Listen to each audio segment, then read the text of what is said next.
ki eteğimde binlerce ay tutarım. Güzelimin hayali canıma muni solalı, öyle bir güneşe sahip oldum ki grup etmez ve feleğindeki aylar gözden kaybolmaz. Ben onun aşkından tutuşturulmuş bir şuleyim. Gelin cisimlerinizi bana yakin ediniz. Kalplerinizi benim bu yanan nefeslerimden tutuşturunuz. Ben o ateşim ki, ateş de benim yanışımdan şikayetçi ve feryat edicidir. Ben o sarhoşluğum ki, bütün badeler onun tesirinden yanar, parlar. Sarhoşluk da o sekirden, o pişmanlıktan mesttir. Ölüm nedir bilir misin? Ölüm, bu ateşin aşk kadehine el sürmemektir. Benim canımın nehrinde ebediyet şarabı kaynar. Geliniz, canınızın dudaklarını benim vücuduma yakin ediniz. Ben aşk kıyametgahının israfiliyim. Benim nefesim kalbe hayat verir. Ben güzel yüzün esiri değilim. Belki bütün güzeller benim sevdiğimin bir şulesidir. Ben o şuleye hayranım. Yoksa benim dedem put kırıcıdır. Ben gizli ve aşikar, deliyim. Onun içindir ki belki sesime bir mahrem bulayım da ona aşk ateşiyle şuledar olduğunu göstereyim ve ayrılık acısını anlatayım. Benim bu ateş saçan inleyişim, nalem onun içindir ki bu sesimde gizli olan hakikat ve sır bana Adem'den midir yoksa vücuttan mıdır? Benim yanışım gönlümde bu müşkili hal içindir. Benim ruhum için 100 sene ile 1 saat arasında fark yoktur. Zamanın uzunluğu kısalığı birdir. Çünkü sene, ay ve gün feleğin dönmesine, zemindekilere göredir.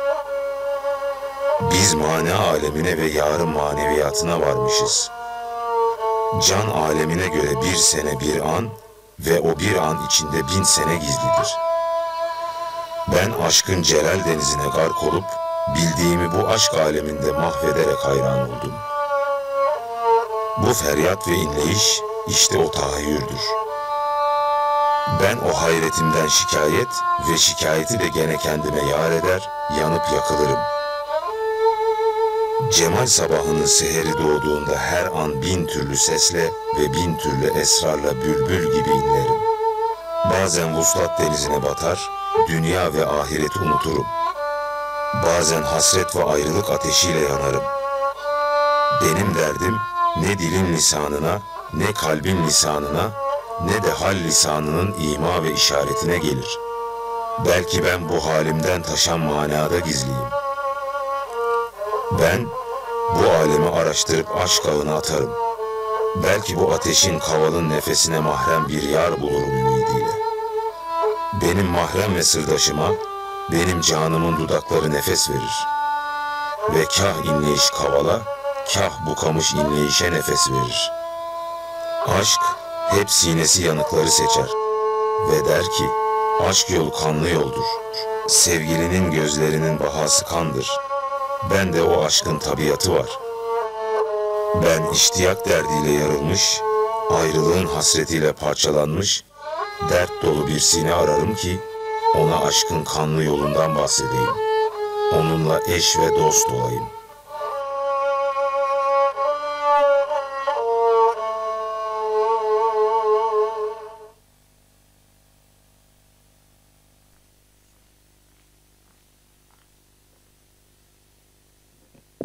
Esenlik, toplantımızda bulunanların üzerine olsun.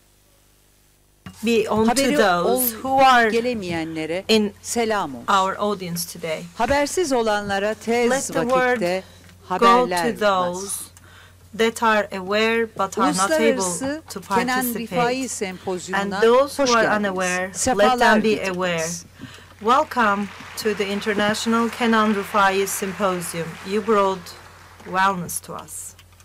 Kerim Eğitim Kültür Sağlık Vakfı, Türk Kadınları Organized Kültür by Derneği İstanbul Kerim Şubesi Foundation ve and İstanbul Istanbul Branch Büyükşehir of Belediyesi'nin Türk Kad ortaklaşa olarak Association düzenlediği along with Uluslararası Istanbul Kenan Rifai Metropolitan Sempozyumu Municipality, dün bir açılışla International başladı. Kenan Rifai Yeni Kapı Symposium Mevlevi has started Hanesi'nde with the açılış inauguration konuşmaları, yesterday ardından at Yeni Kapı Mevlevi Hane, the ve inauguration saat 20'de speeches La Edri and a topluluğunun Sema Tasavvuf ritual müziği followed konseriyle by a başladı. Tasawwuf Bugün ve musical yarın içinde concert bulunduğumuz at Cemal 8 Reşit ve p.m. Konser last night. salonunda devam And edecek. today it shall continue in the venue of hem yurt Cemal içinden Reşit hem yurt Concert dışından Hall that we are akademisyenlerin in today katılımıyla with the devam edecek participation of sempozyum. prominent academicians from Bu Turkey and vesileyle abroad. Kenan er-Rifâî With olarak that, tanınan 20. I yüzyılın would like çok to önemli mutasavvıfı ve eğitimcisi olan mention değerli hocamız that our Kenan dear mentor, Büyükaksoy'un çok trainer, önemli bir Kenan dileğini de Büyükaksoy, yerine getirmiş a oluyoruz student bu of our vesileyle. master Kenan Çünkü Rifai tekke ve Hazretleri zaviyeler kapatıldığı has zaman his wish kendisi fulfilled gerekli with the idi symposium. yorumunu. Because when the tekkes and the zaviyas were closed down, he has stated that it was necessary. He considered it necessary, and he mentioned this many times. And he has said and projected that the Tasawwuf training would continue on an academic and scholarly level. And with our Cemal Nur Sorgut Hoca, this is now taking place. Tasawwuf is the wisdom of the heart, says our Hoca, and no Hoca can teach us that knowledge because the veil that covers God Almighty is only removed for those who are in love with all of their heart and who are worthy of observing God Almighty. So if you can give up on everything and sacrifice everything of yourself, then you will be free of all the obstacles and will be immersed in the light of the world of the unknown. So this is a question that I will ask. The key to the immersion in that light is about giving up. Can we try it for 2 days? I'm ready for this on my behalf, and are you ready on your behalf? Let's start with this question to the first session of the symposium. Our chair of the session shall be Professor Dr. Süleyman Uludağ, and he will be chairing the session with the participation of Professor Dr. Mehmet Demirci from 9 Eylül University. He is from the School of Divinity, a former member of the faculty, now resigned, and he will tell us about the Kenan Rifai's understanding of Tasawwuf. Will be the topic of Professor Dr. Mustafa Kara from Uludağ University School of Divinity. And now we will like to invite the participants to the podium.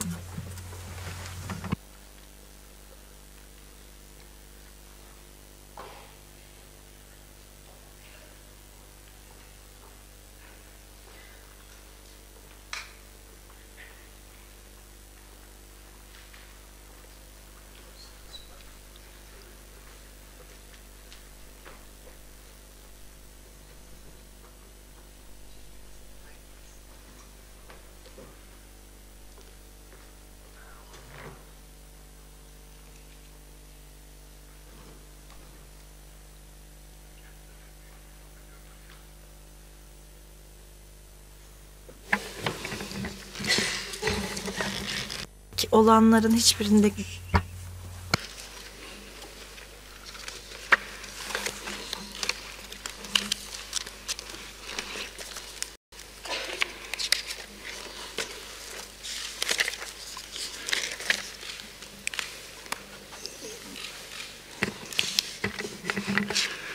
Bismillahirrahmanirrahim. In the name of God Almighty, first of all, I would like to extend my greatest and most sincere greetings to our audience. Düzenleyen, sempozyumu düzenleyen I would like to first of all express my gratitude to Miss Cemal Nur Sargut and her team, along with everybody who has contributed to make this possible. The topic of Kenan Rifai International Symposium were defined as Gate of Mercy, door to mercy. And God willing, this shall yield the outcome of making us reach unity, peace, grace, and mercy. Thus, it shall be beneficial for humanity, for Islam, for our nation, as much as we possibly can. In this first session, I have two friends who will give their presentations. One of them is Professor Dr. Mehmet Demirci, and he will tell us about Kenan Rifai Hazretleri, his personality and his life. And after that, Professor Dr. Mustafa Kara will follow with the Tasawwuf understanding of Kenan er-Rifâî.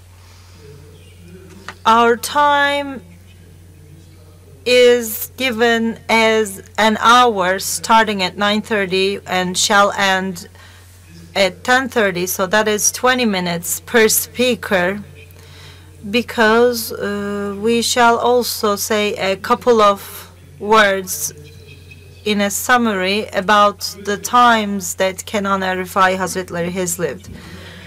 Thus, I have now opened that session, started the session. I want to say a couple of things about Tasawwuf firstly.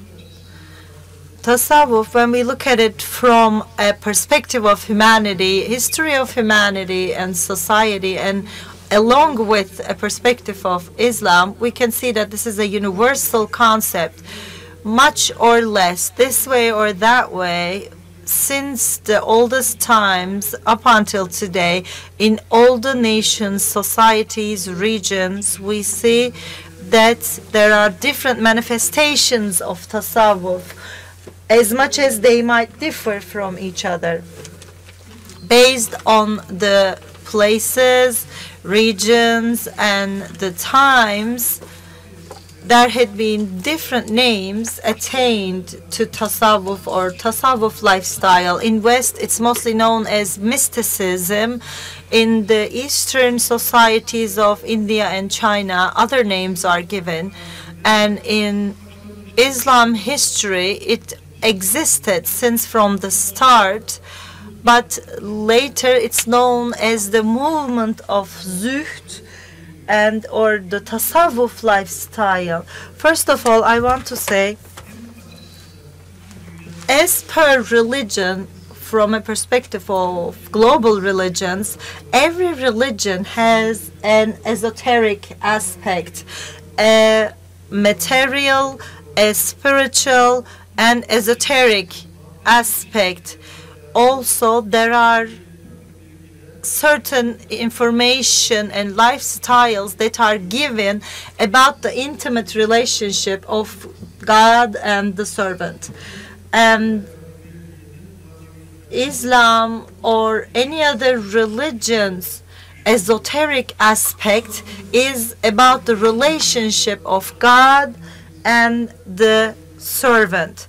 In Buddhism or other religions, that lifestyle can be seen in different shapes and sorts. What I want to state here as per Islam is what we call as Tasawwuf is, in our holy book Quran Kareem, does it exist? does it exist in the life of the Prophet Muhammad? And does it exist in the first circle of friends and disciples?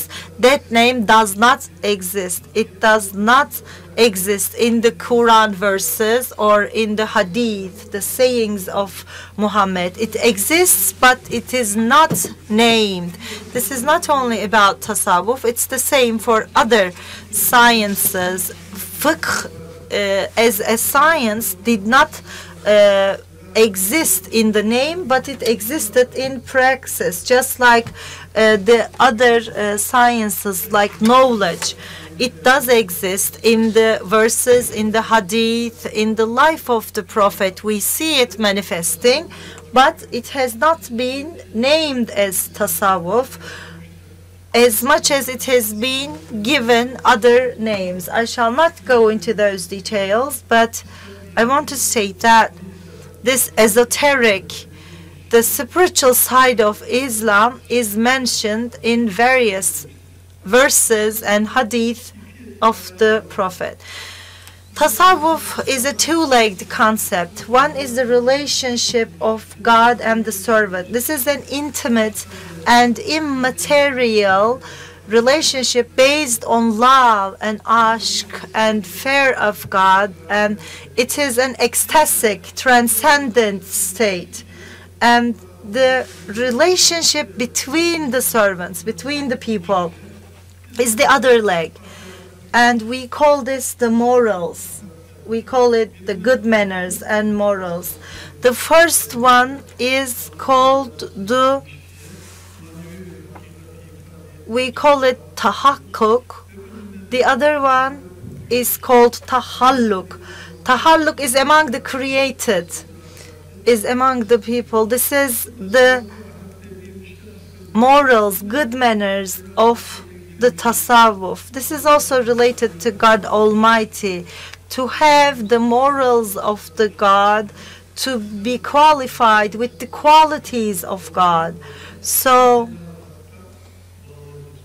this is all related and connected to God Almighty, and it's impossible to separate them from each other. At the first times, the people who were more inclined towards Sufis in the Islam society were called as the Abid and the Zahid people, who were called as the worshippers and the people of renunciation. But in the second era, they were called as Sufis or Mutasawwifs. Why were they called that way? Because the Zuhd movement, the renunciation movement, got so diverse that other people also claimed to own that, or to be Zahids themselves. And the real, the genuine, the ascetics were so mixed to separate them from the true Muslims. The second name existed. In the 3rd, 4th, and 5th centuries, there had been differences of opinion and humor, and there had been differences of dispositions. I want to say a couple of those. For example, one of them was the Baghdad-centered Tasawwufi movement. They called them the Iraq-based ones, Sufis. And in the Persian era, it was called the Melamet movement or the Futuwet movement. So other groups started to exist, which are told in detail in the history of Tasawwuf. After the 4th and 5th centuries,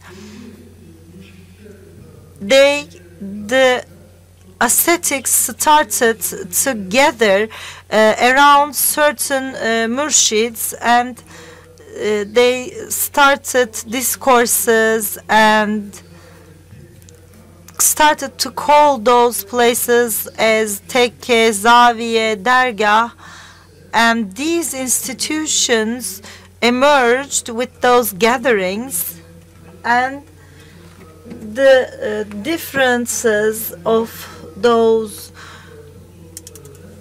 started to segregate, separating themselves from the other people of other dispositions, and they started to organize themselves in tarikats. And while all of these were happening, they created works of art and literature, and they got themselves organized and practiced their activities in tekkes and zawiyas, which developed the Tasawwufi lifestyle. And by the end of 6th century, a new era starts to emerge. The first two pioneers of this era, one of them is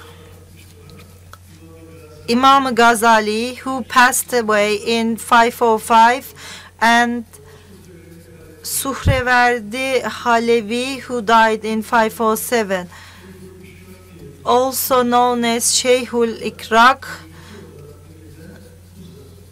He is Suhreverdi Halevi.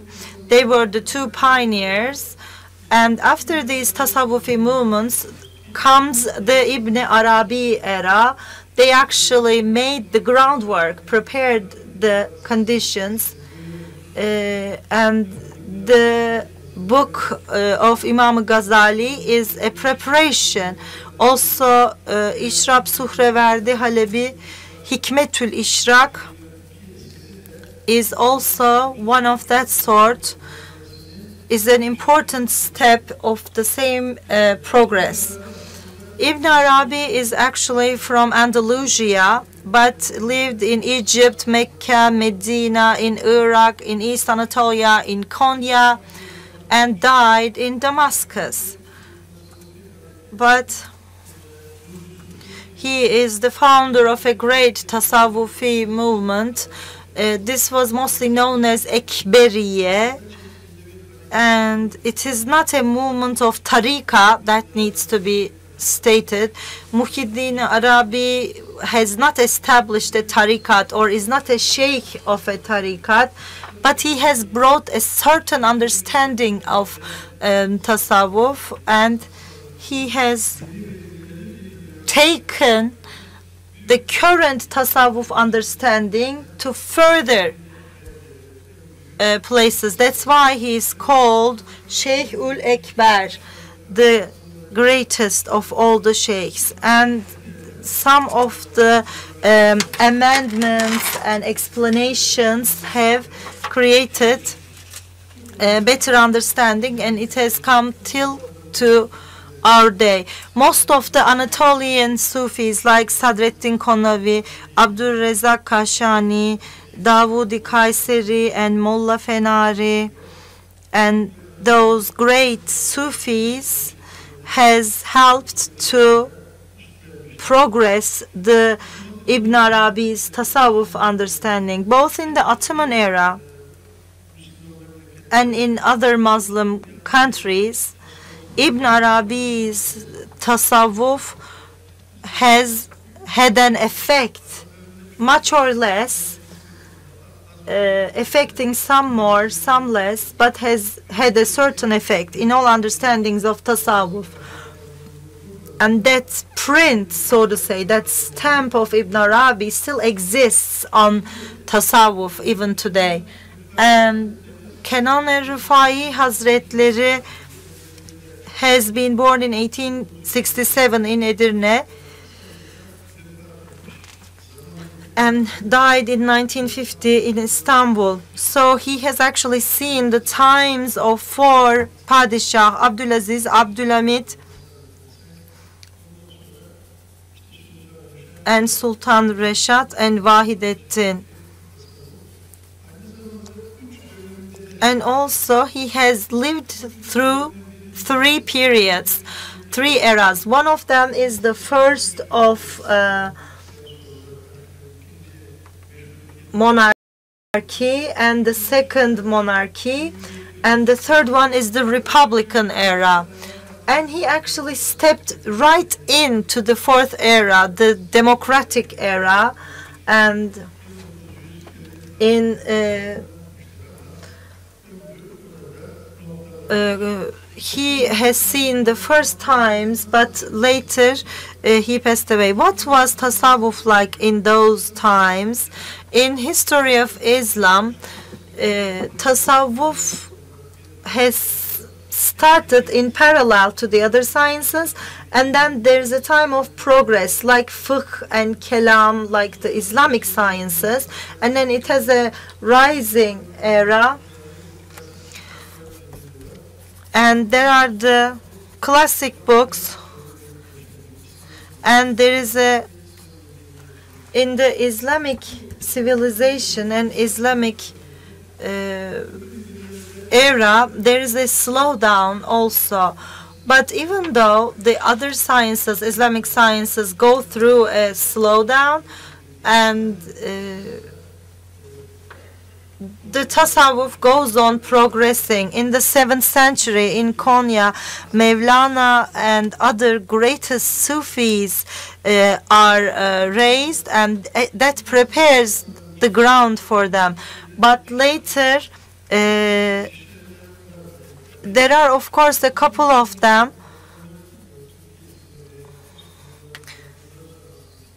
in the Balkans, in Anatolia, and in Syria, Iraq, Egypt, North Africa, and Yemen. That is pretty much the situation as well. In the second half or the last quarter of 19th century and the first quarter of 20th century, some new movements emerged in Tasawwuf movement, and there are couple of things. We can give examples. I will just mention the names of a few. One of them is the Sul-Senussi movement, and it is a very important, has had a great fight with the Western capitalism. And another movement was in the Caucasian region, as we know it as the Sheikh Shamil movement. They call it the Nuridism movement. In the expansion of Islam in Caucasian era, that's what it is. So bringing a new breath to Tasawwuf and finding a new way of expression in the 20th century and expanding it to more, to masses, was possible, because there are criticisms claiming that it has been important from other sources, other foreign sources, and it has caused pain and suffering, and this is what the claims were. They said that it caused derogation and created despicableness, vileness for the nation and for the religion, and a laziness. But Muhammad Iqbal and his many works, some of them translated into Turkish, tell us that the Islamic thought needs to be rebuilt, Islam thinking needs to be rebuilt,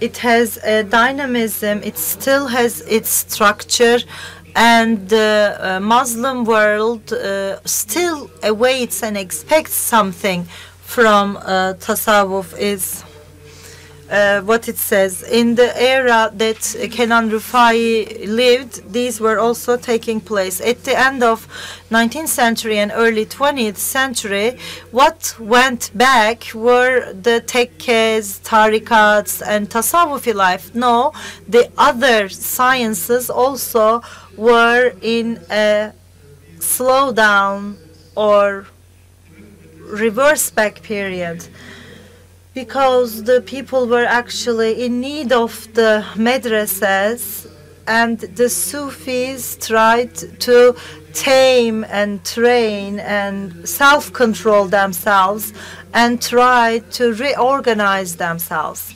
So these were associations of Tasawwuf, or some organizations like Meclisi Meşare and other names were the names of the organizations that they tried to establish.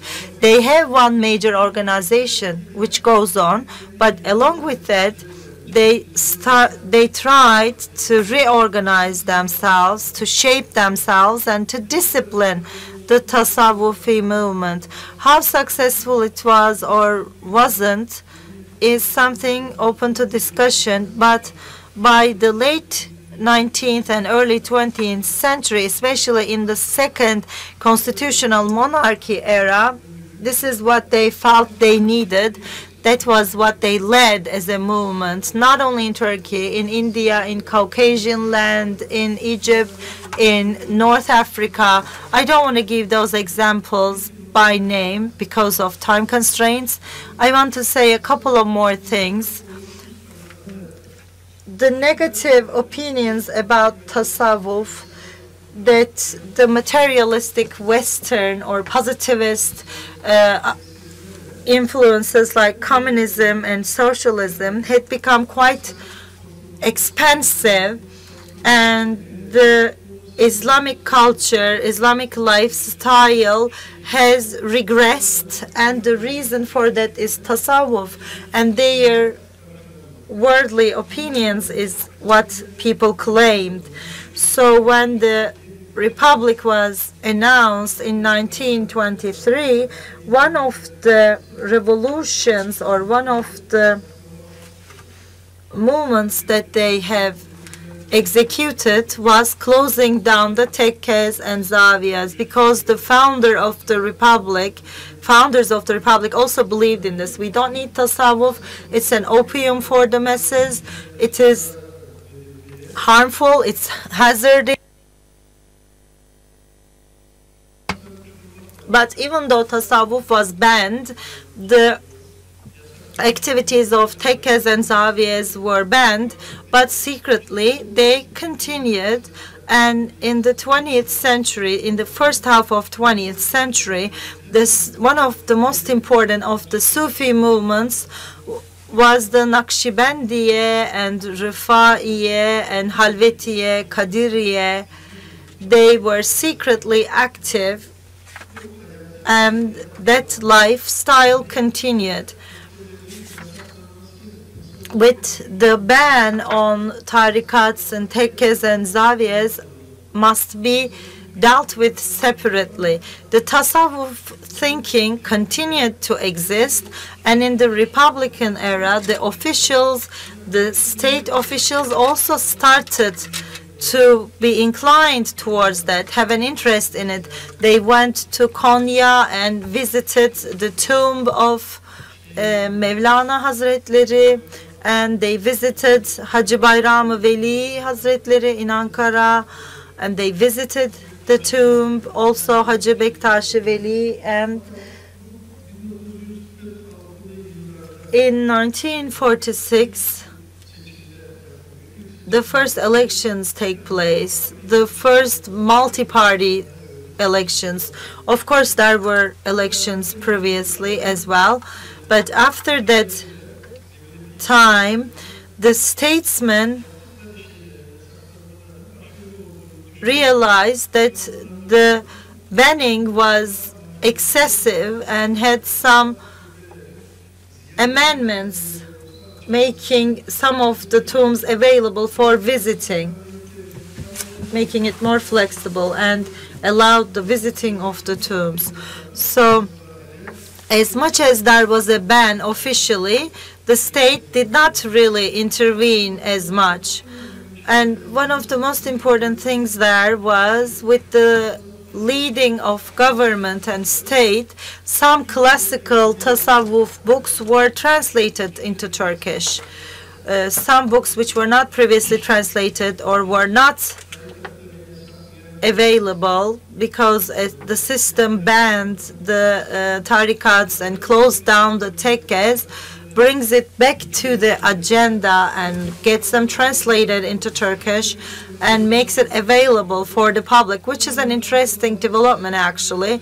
There are a couple of names that we need to mention here. One of them is Fususul Hikem of Ibn Arabi. This is translated by the Ministry of Education. Also, Hazreti Mevlana''s Mesnevi in 6 volumes, and also Feriduddin Attar's Balti Kuttayr and other books have been translated. Also Fahreddin Irab's and the books of the great Sufis had been translated, and this had become a beneficial and good movement which had a great effect on the following Tasawwuf movements. So from 1950 to today, in the 65 years, there is another adventure of the Tasawwufi life, but this will be exceeding the topic of my talk today. Thus, in order to give more time to our speakers, I would like to end my speech here and now give the word to Professor Dr. Mehmet Demirci to give the word to his president. Hepinizi hürmetle selamlıyorum. Kenan Rifai Hazretlerinin The most important work about Kenan Rifai's life is written by Samiha Ayverdi and his friends. It's Islam in the light of Kenan Rifai and in 20th century. This was published in 1951, just 65 years ago.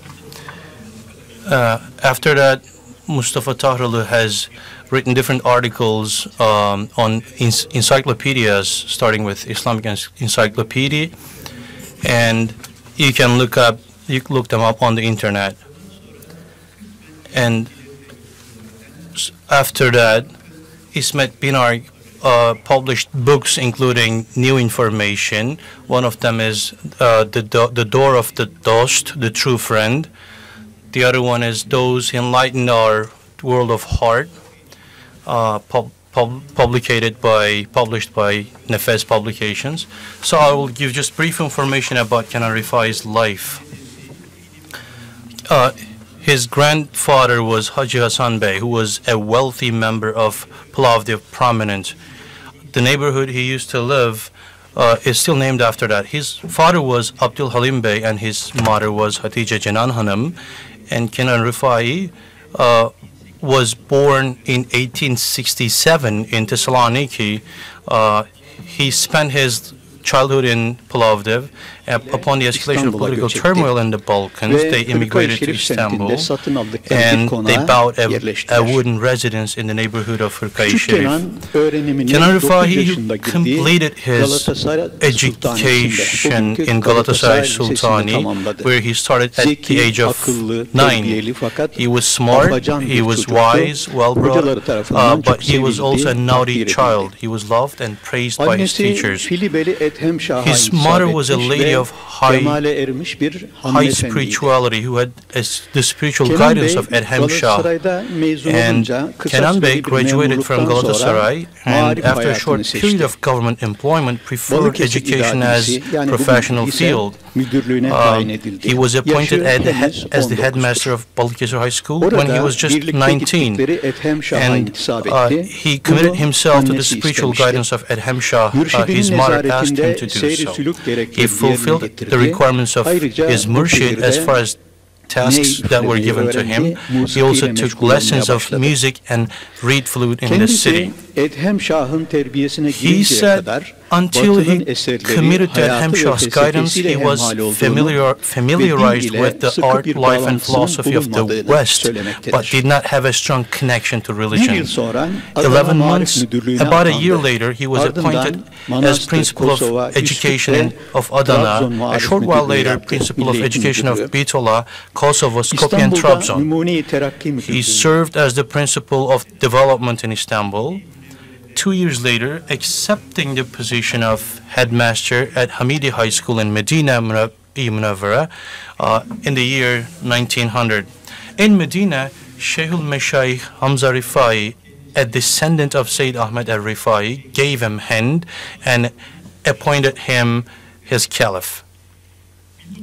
In 1908, he established a dargah with his own means called Kenan Dargah Sharif in the art of residence they had bowed. And in 1925, until 1925, he was the sheikh of this dargah.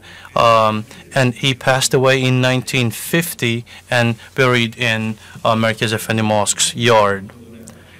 The title of my speech was going to be about his life and his personality. So this would be it about his life. So I'll move on with his personality. Personality is described in Kubel's dictionary, the entire characteristics of a person, both spiritual and individual. Personality is a wide concept. One can include numerous things about Kenan Rifai. I will try to expose only some of these during my presentation due to time limit. In the most important book written about him, the parable of the elephant in the Yayınevi is given as an example. I think you all know that story. Those who has never seen an elephant in a dark room and they are asked to describe the elephant, and they touch different parts of the elephant and describe the elephant in different ways, and they all say correct things, but they cannot reach a holistic description of the elephant. So the descriptions about the personality of Kenan Rifai, they might be correct, but it's difficult for them to be holistic.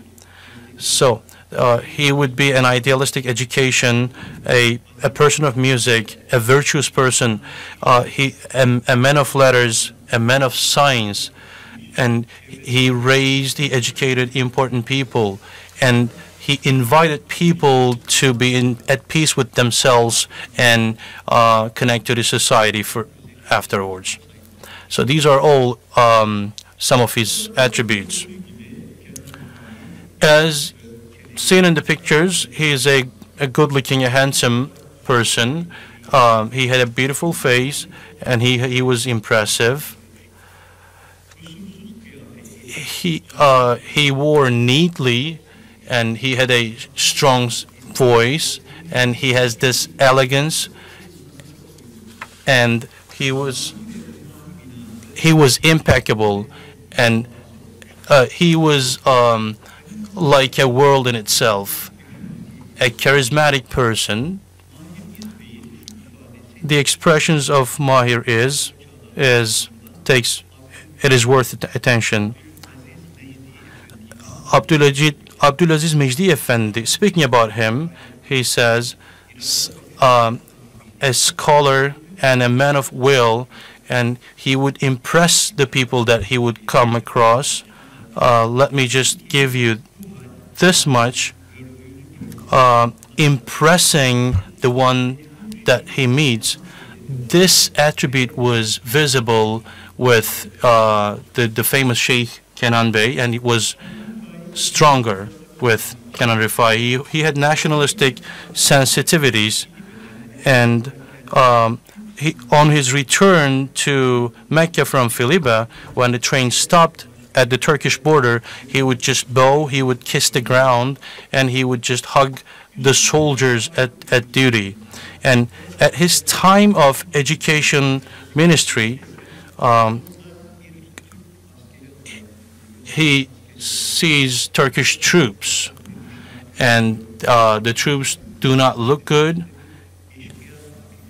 and they might be just coming from a duty, and he looks at them with sadness, and he is touched with the scene, and he says, okay, they wore like this on purpose. So he wanted to save the facade. One day, when he was together with his friends, a friend of him talks about a Bulgarian cigar. The tobacco is good, the price is cheap, and he's recommended to use it, and he becomes upset. No, why would I buy Bulgarian cigarette when we have the cigarettes made by my people? You shouldn't either. I would rather use the goods of my people, even though the others are better and cheaper. I'd like to use the goods of my own people. My feeling is a special and nationalistic feeling. Otherwise, all nations are my nation. We should not forget that. We should all respect, in the first place, the nation that we belong in, and we should act accordingly. This is a permanent lesson from him. Kenan Rifai was proactive, dynamic, and successful. During his first appointment as the principal of Balıkesir High School, he notices that there were more teachers than students. The reason was he's a young headmaster. It's difficult for them to internalize.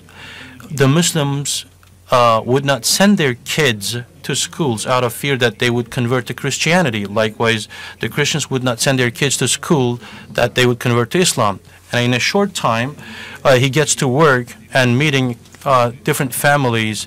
He would get more than 200 students to the school.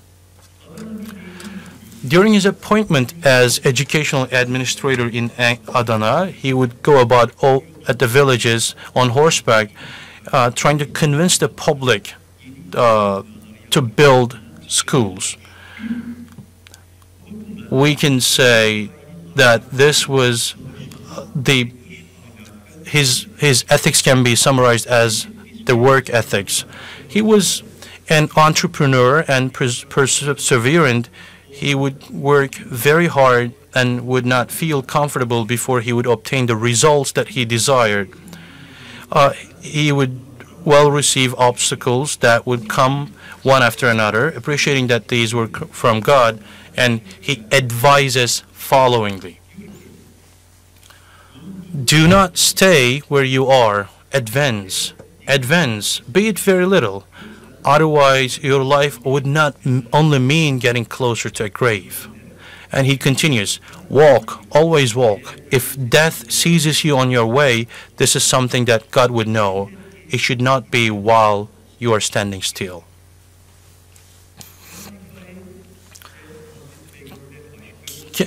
He also was an idealist and in love with the Prophet. He went to delightfully when offered the position as headmaster in high school to be opened in Medina. Medina was within the Ottoman borders at the time, but it was very distant, hard to go and come back from Istanbul, and it was not really a place of comfort to those who were, so he gives up the prestigious position in Istanbul and goes, and this concerns some of his friends, and they get curious why he just gives up all these in Istanbul and heads for Medina, and he responds, I would go even as a servant, let alone being a headmaster. What drags him over Medina is the love of Prophet and the love of duty.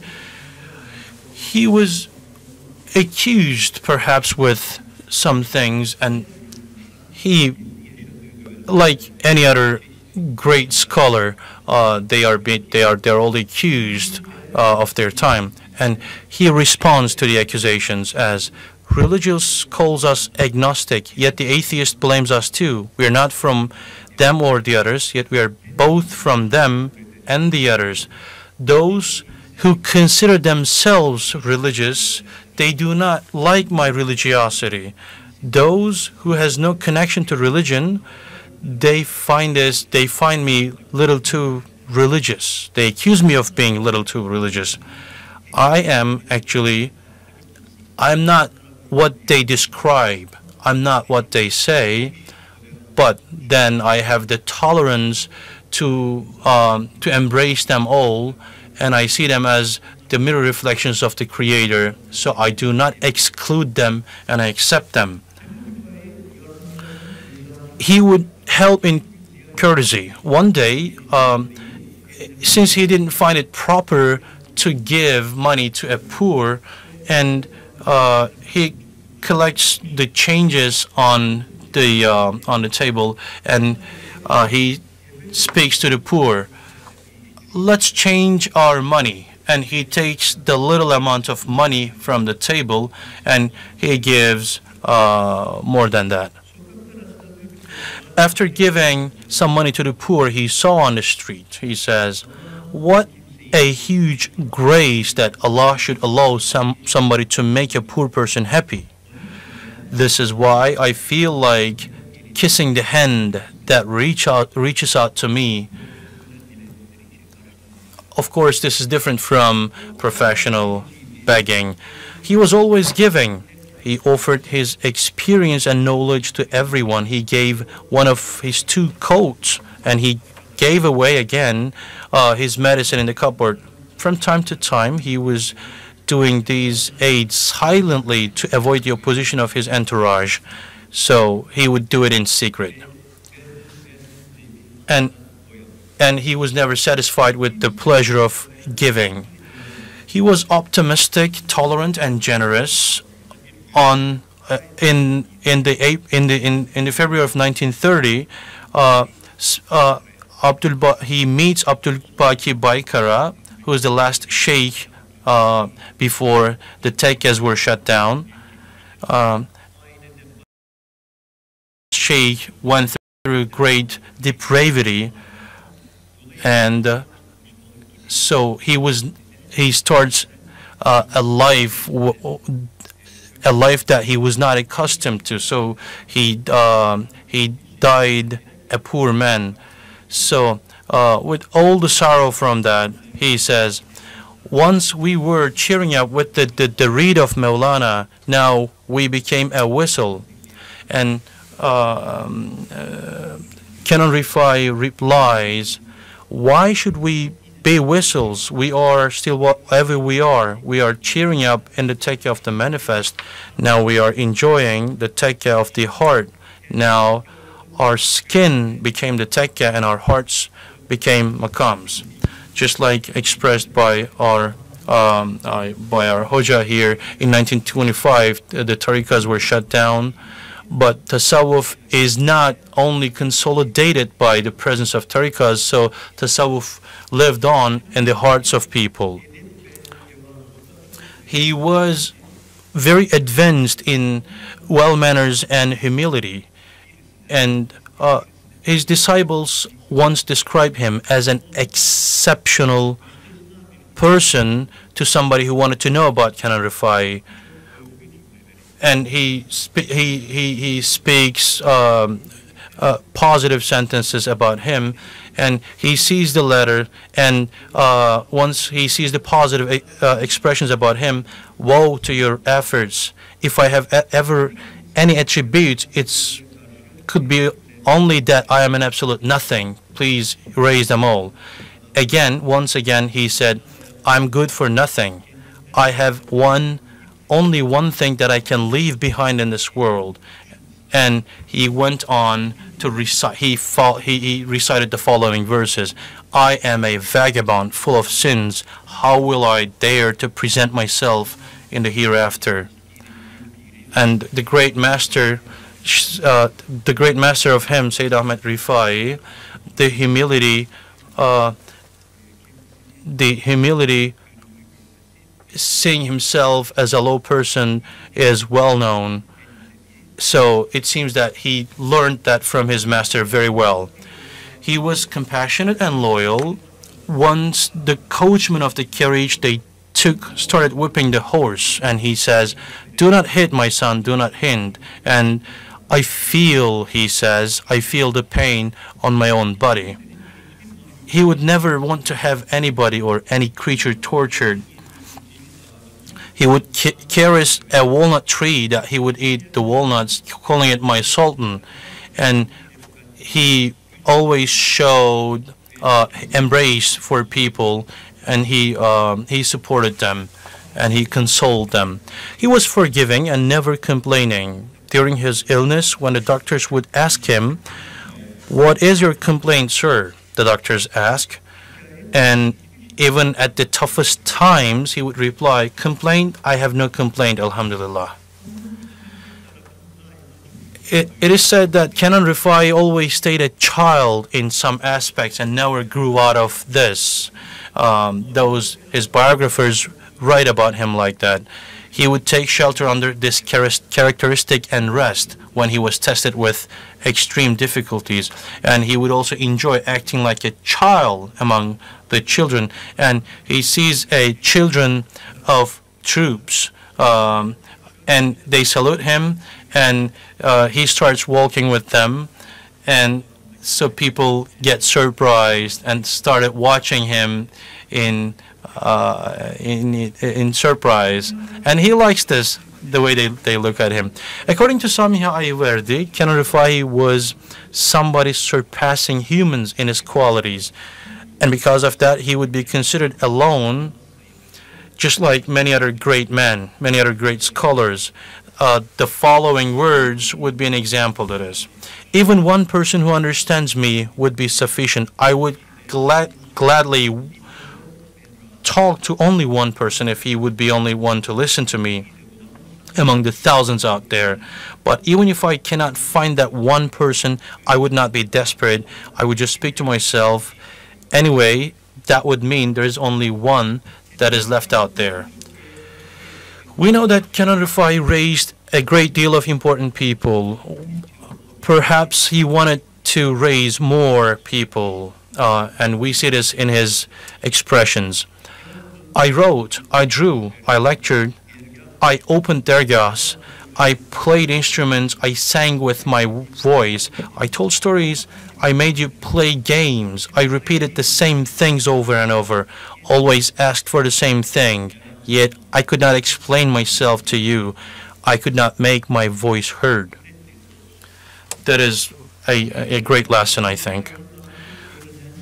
We talked mostly about his visible features when we talked about Kenan Rifai's personality. He, in summary, is a spiritual and intangible characters. He's a whole lot of them, and I think this point is where the words end. Safiye Erol describes her teacher as mystic man, wise man, and a knowing teacher, and continues, "The state of true lovers is never known. What kind of experiments do they do in their own existential labs? Do they skip out themselves? Is there something produced? If so, how will it manifest itself, and when and in what form? Answers to these questions are beyond prediction." To express the difficulty of the task, that's what she says. For example, no one will ever achieve to disclose completely the secrets of his life in Medina. Although it is hard to reach the essence of his spiritual personality, a deep analysis of his prose and poetry is perhaps necessary for this. A greater in-depth analysis should be made about his works, about his masterpieces, so we might have a partial answers to these questions. God bless him, and here I conclude my speech. Thank you very much.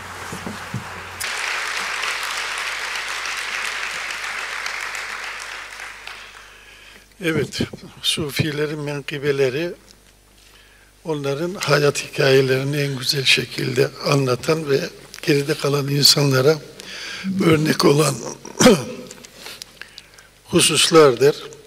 Eskilerin menkıbe dedikleri, bazen evliya tezkireleri dedikleri şeyler anlatıla bitmiyor, hoş şeylerdir. Mehmet Demirci kardeşimiz de bunu anlaşılır bir dille çok güzel bir şekilde özetledik. Kendisine teşekkür ediyoruz ve sözü Mustafa Kara'ya veriyoruz. Kenan Rifai ve onun tasavvuf anlayışı. Buyurun. Teşekkür ederim. Muhterem hocam.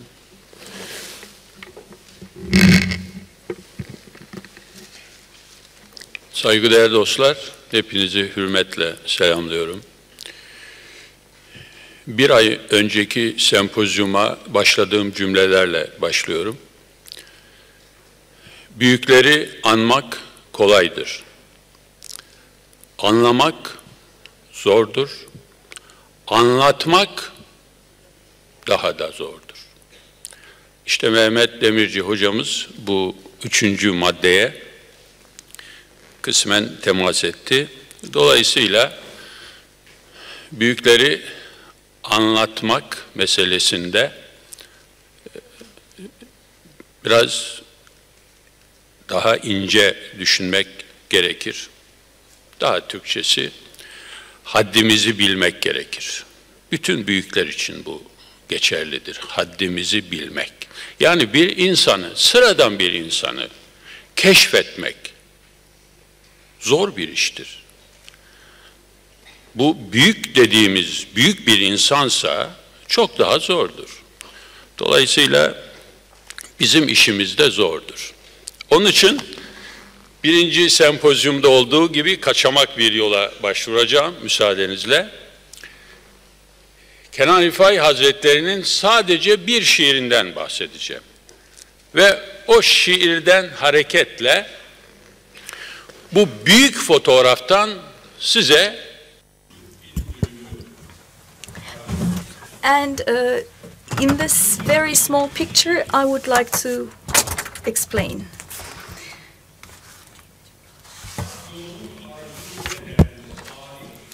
Wayfarers who long for the path of Hak should know the wayfarer. They should know their path in order not to go astray. That is the first duty of the salik, of the person on the path, knowing the path. One should know this. Why? So that he or she wouldn't go astray. Which path is this? What are the requirements of this road when you're on a journey? You wonder the weather conditions, so that's what you should be curious about. So the old people actually talks about this slippery ground, so one should know whether the ground is slippery or not. So that's what a dervish should ask first. Which path is this, and what are the requirements of this path? The second verse. 4 stations on the path of Hak, as well as 4 veils. For the wayfarer, know that one should get rid of all these veils. So it's the issue of veil. Now in Tasawwuf we have the human being and we have the reality. The truth should be seen. That's the most important thing. And as well lived, understood and lived. So let's say to be the truth. So in these 2 issues there's also something in between. There is a veil. There is a set of veils in between the human and the reality. And these veils actually block us from facing reality. That's why it's a very important issue in Tasawwuf. Ghazali, about these veils, when he lists, the first one is ignorance. So that's a veil. But after this, knowledge is also a veil. So knowledge could very easily be a veil. So if you look at those contemporary sciences, you would understand what I'm saying. So on this path there are 4 maqams, 4 stations, and 4 veils. One should actually repel these ones. One should melt these veils. These thick and black veils should actually be gotten rid of so that you can face the truth and be in love with the truth. The third verse. With no ablution, is it possible to perform prayer? So giving an example. So one should actually have ablution in order to do namaz. When veils not unveiled, know that your wish cannot come into being. So the issue is actually to unveil these veils. Just like namaz requires ablution, the salik, the wayfarer, has to get rid of these thick and dark curtains. So that's menzili maksud, the destination should be reached. Beautiful must be your words, deeds, and disposition. So these are the maqams, the stations. They have to be beautiful. That's the first. Taqwa, piety. Our words should be beautiful, should be clean. The words we use should be beautiful. We shouldn't be using every word that comes to our mind. We shouldn't be saying every sentence that comes to our minds. Our words shouldn't be hurting people. They have to be beautiful. Not enough. Our deeds should also be, our acts should also be beautiful. Our attitudes, our behavior, they all should be beautiful. Just like the one whose language, whose tongue and hand everyone is sure of. So that's what we should be trying to aim at. So by writing, actually in handwriting, and we may hurt people, so that shouldn't be the case. Hulk, ahlak, the beautiful conduct. That should be beautiful. Know that you are non-existence before the presence of Huda. So one should be existing but non-existing. So you have to know yourself as nothing, as a nothingness before Allah. So you would actually do the greatest things in this world, but you shouldn't be around. So just like the worm making the silk, but you would do this, but people wouldn't know you, wouldn't recognize, shouldn't know you. So these are the main stages of these 4 stations.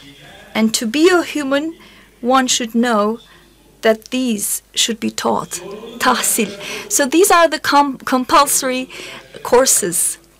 So you can't actually deal with the selective courses and put aside the compulsory ones.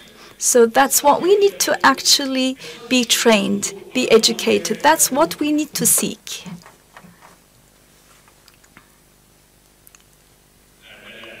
Veils.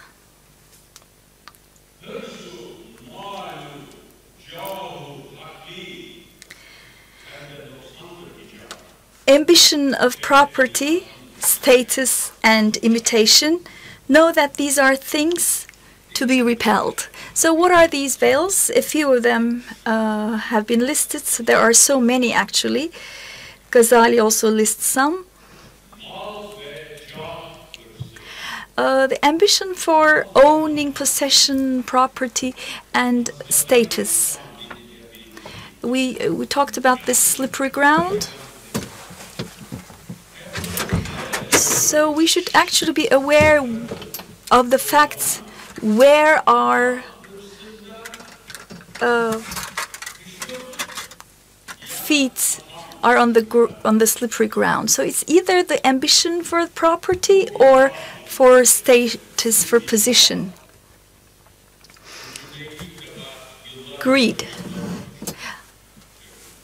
So years ago, I've heard this saying from Uludağ Hoca.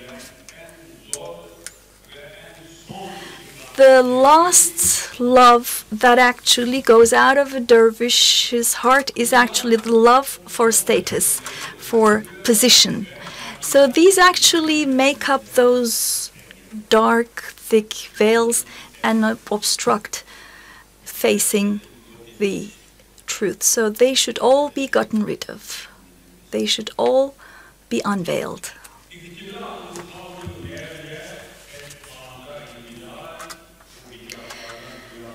In speaking, sleeping, eating, be moderate. Know that these are the remedy of all. So we have another set of 3 issues, as you know. In a tekke, the dervish's first course is this. Sleep little, talk a little, and eat a little. That's the ABC of a course. In speech and in sleeping and in eating, have moderacy. So be moderate.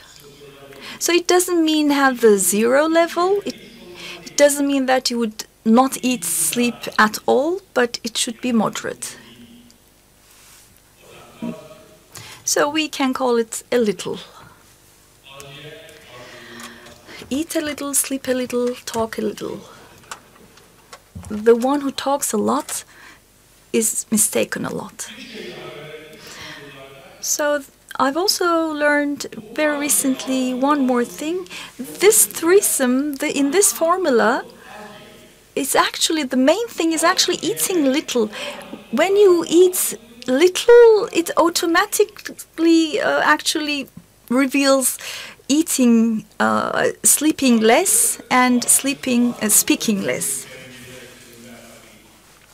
Lovers find God the truth hidden in their nefs. Who can find? It's actually hidden in the lovers. So it's not out in the market. It's not out in luxury, in showing off. There is nothing to do with these things.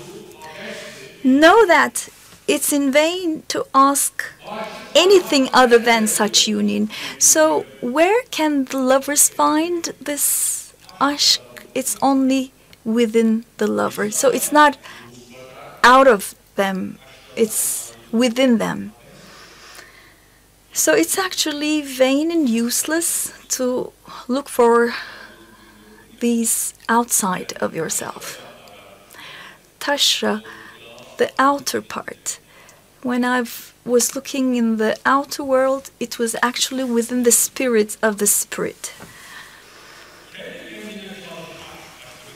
Training, another subject now. Training on your own, studying on your own, doesn't make you attain. Know that without a perfect murshid, truth cannot be attained. Everyone can actually walk on a different path, but it's a must to actually have a spiritual guide, a murshid. What does to attain or to be one with murshid means? Let's put it simply, it actually means to make use of human experience. And that's the most precious thing in this world. This experience is the most precious. And murshid actually gives this offer. Hiçbir karşılık beklemeden bu dünyanın en değerli Expecting nothing, without. So that's what the murshid is. Offering to everyone with no expectation in return. These words I witnessed on the leaf of the truth should be listened with the soul for a human being to be.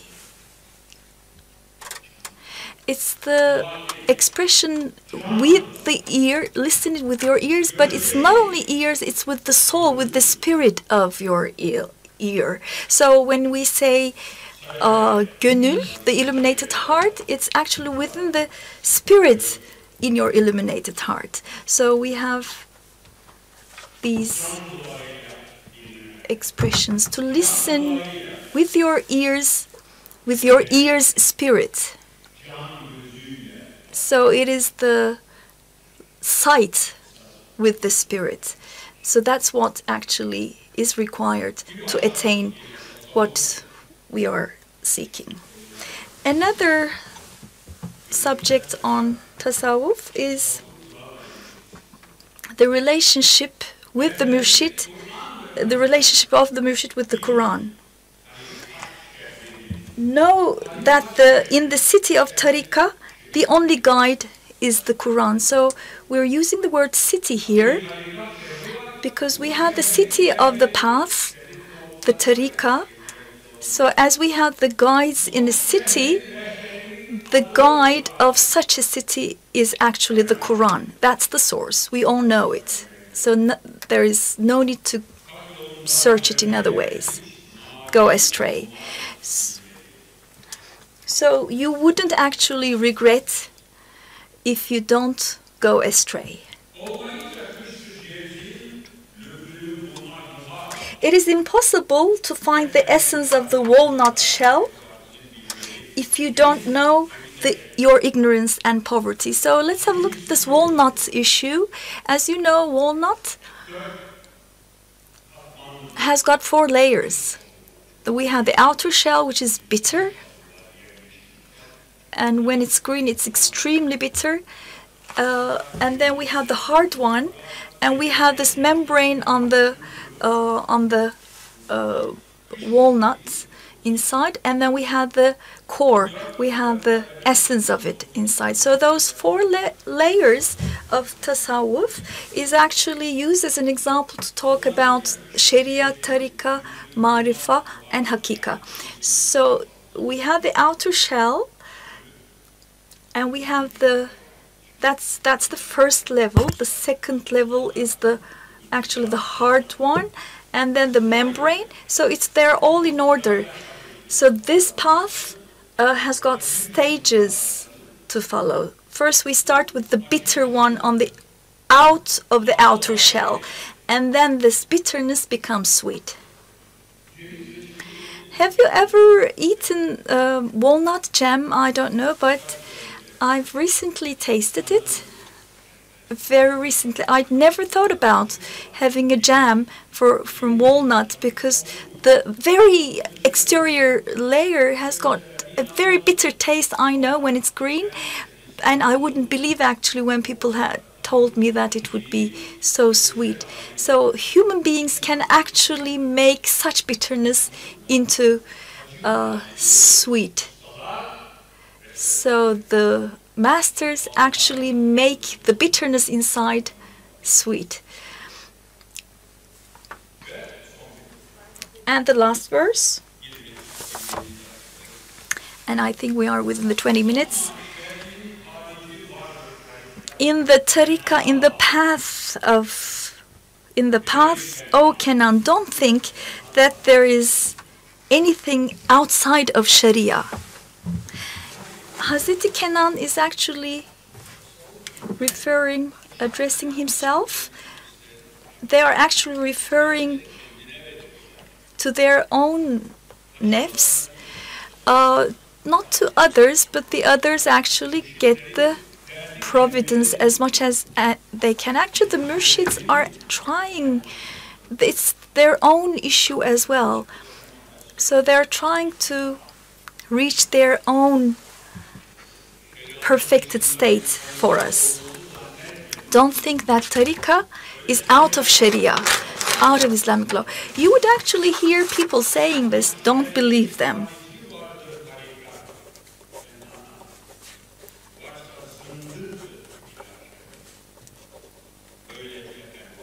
One should know the fact that if there is such a claim, these are zindiqs, these are unbelievers, there is no doubt.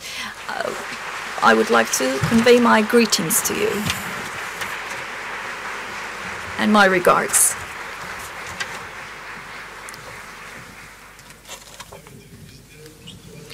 We would also like to thank to Mr. Mustafa Kara, and just like we have said at the beginning, Tasawwuf is about good manners and morals, and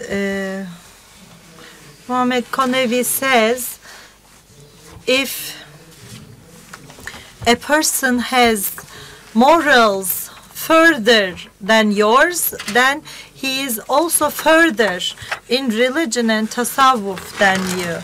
So let us be let us have the morals of God, and these are the people who are called as mukarrebun, Karib, the ones who are closer to God. And this is, if your morals are not progressed, are not further, then you cannot say that you are further in your religion. Junaid Baghdadi is said to say, the great murshids, great Sufis, the Awliyaullah, don't measure them with your own measure. Measure yourself with their measure.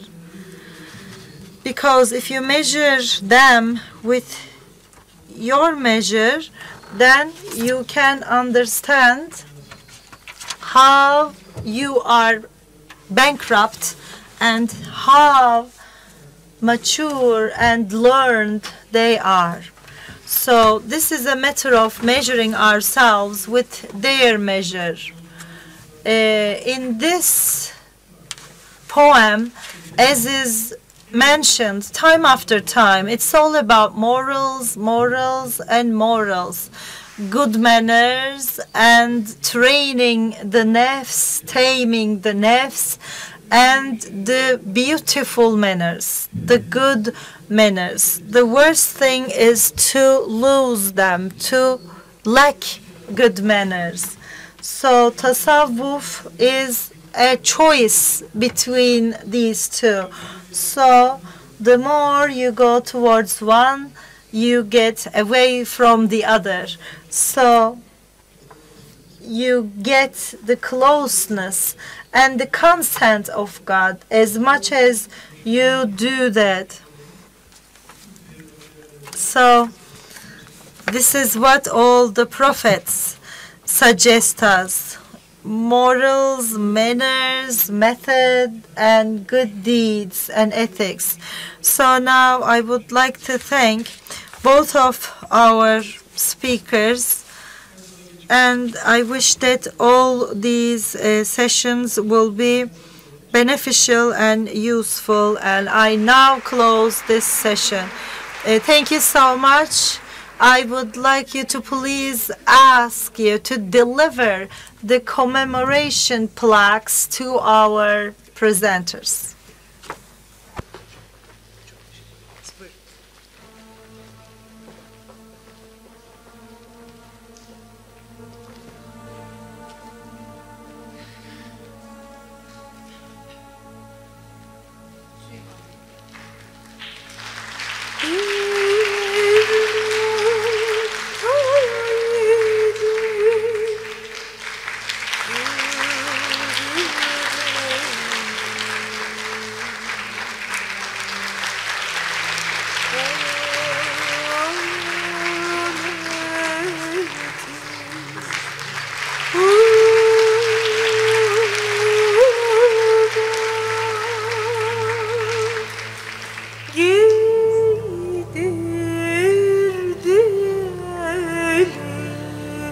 Değerli konuklar, 20 dakika. Esteemed guests, now we shall have a 20 minutes coffee break, which I will please ask you to honor.